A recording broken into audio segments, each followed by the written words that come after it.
Tidiane Ndiaye, j'ai presque envie de dire, chacune de nos rencontres provoque débat, puisque la dernière fois, je vous avais reçu pour un de vos livres, Les Falachas, la 13e tribu d'Israël. Vous êtes venu avec un nouveau livre, publié toujours chez Gallimard, Continent Noir, et vous l'avez intitulé « Le génocide voilé, enquête historique sur la traite négrière ». Vous employez le terme « génocide voilé ». Quand j'ai lu votre livre, j'ai eu l'impression que le titre était un peu faible. Oui, faible dans l'espace et dans le temps, surtout, puisqu'on a beaucoup parlé de la traite transatlantique. Bon, mais si la traite transatlantique a été qualifiée et reconnue à juste titre comme un crime contre l'humanité, ce qu'il faut dire, c'est que celle pratiquée par les arabo-musulmans fut un véritable génocide. Parce que le sort qui était réservé, en fait, aux captifs africains apparaît aujourd'hui avec le recul comme une sorte d'extinction ethnique à terme, mais programmée par castration massive. Et on sait aujourd'hui qu'ils ont pratiquement tous disparu, en dépit des masses énormes d'Africains déportés dans les pays arabo-musulmans.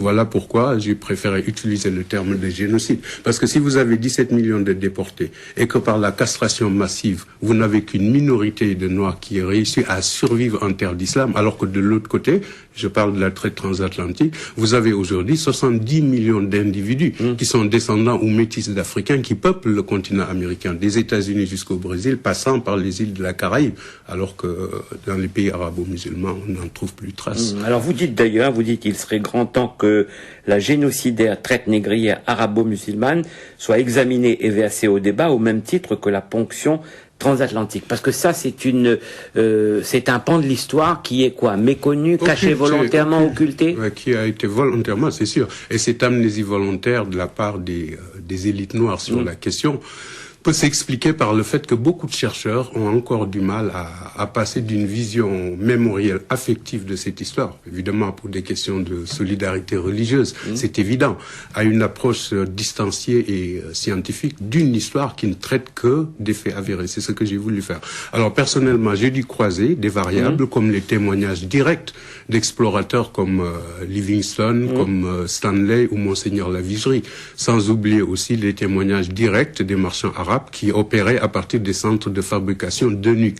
Et j'ai dû croiser toutes ces variables avec des travaux beaucoup plus récents d'un historien américain que vous connaissez bien, mon confrère Ralph Austin.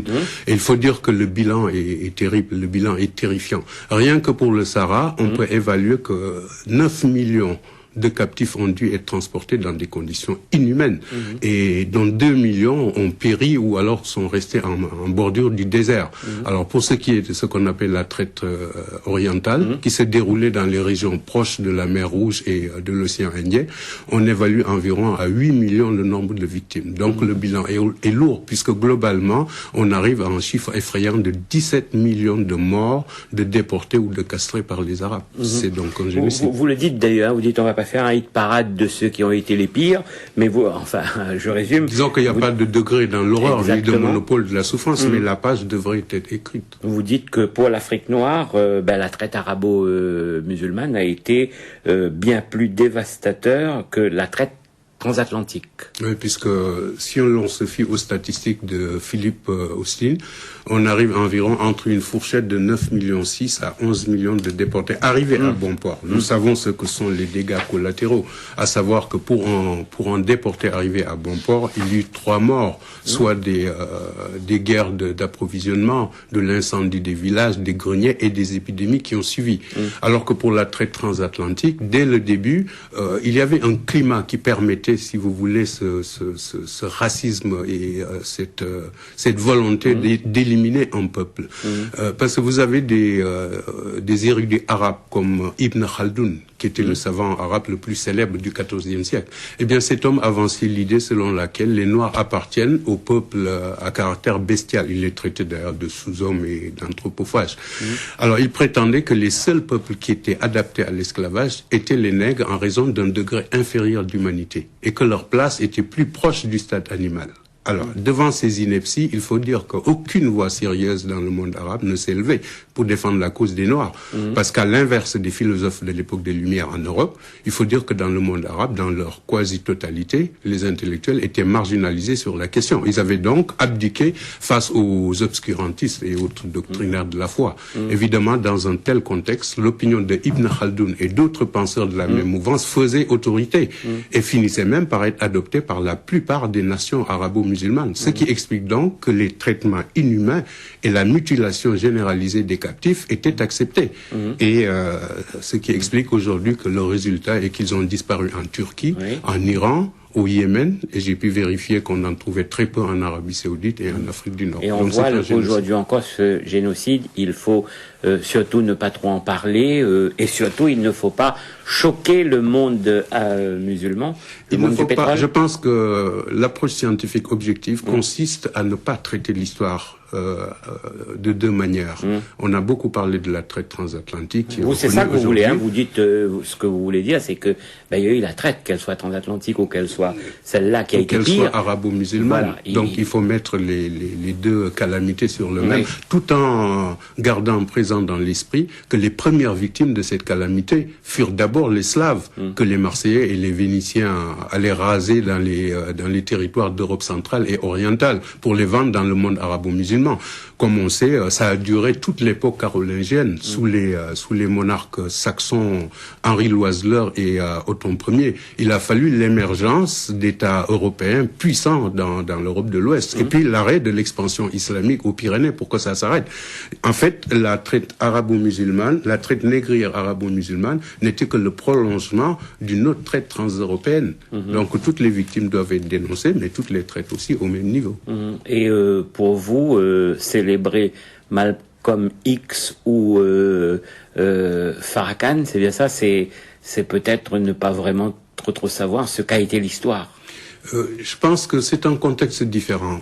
Dès le lendemain de l'abolition de l'esclavage aux États-Unis, le peuple négro-américain, africain-américain plutôt, a été plongé tout de suite dans la ségrégation raciale et cela continue sur le plan économique.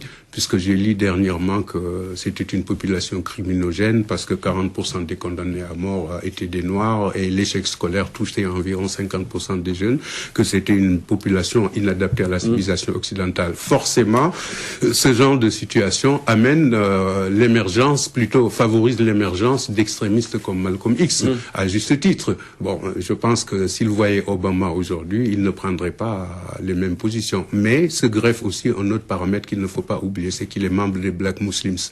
Et quand je parlais tout à l'heure d'amnésie volontaire d'élite noire sur la question, c'est que la variable religieuse vient fausser un peu le problème. Ce qui explique qu'on ne le dénonce pas aux États-Unis. Et là, la traduction de l'ouvrage risque de faire des vagues.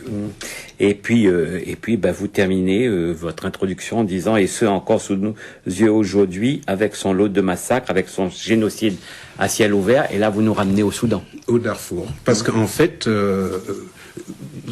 on peut remonter loin, en fait, en Égypte pharaonique, où on trouve pour la première fois des hommes qui étaient soumis à une forme d'exploitation qu'on pouvait comparer à de l'esclavage.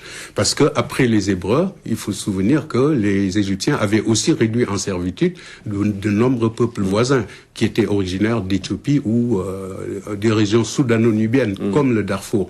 Mais c'est avec l'invasion arabe, en fait, en 652, que le général et émir Abdallah Ben Saïd avait imposé au roi nubien Khalidura en 652 ce qu'on appelle le Barth. C'était un accord par lequel le roi nubien s'engageait à livrer annuellement un lot de 360 captifs bien portants et qui était destiné à être réduit en esclavage dans le monde arabo-musulman. Là aussi une précision, quand je dis arabo-musulman, c'est que ce Barth qui est parti du Darfour engendrera un trafic qui deviendra à la fois transaérien et oriental et allait impliquer de plus en plus de peuples et de régions qui débordaient largement l'univers arabe. Les négriers qui ont trempé étaient des Maghrébins, ils étaient des Turcs sous l'Empire ottoman ou des Iraniens. On a même trouvé des milliers de ces captifs vendus par les Arabes jusqu'en Inde, puisque le roi du Bengale en possédait près de 8000 au milieu du XVe siècle. Et comme le seul point commun entre tous ces peuples négriers était la religion, je ne peux pas ne pas employer le vocable d'arabo-musulmane. Mais tout cela était parti du Darfour. Et aujourd'hui, on en revient au Darfour.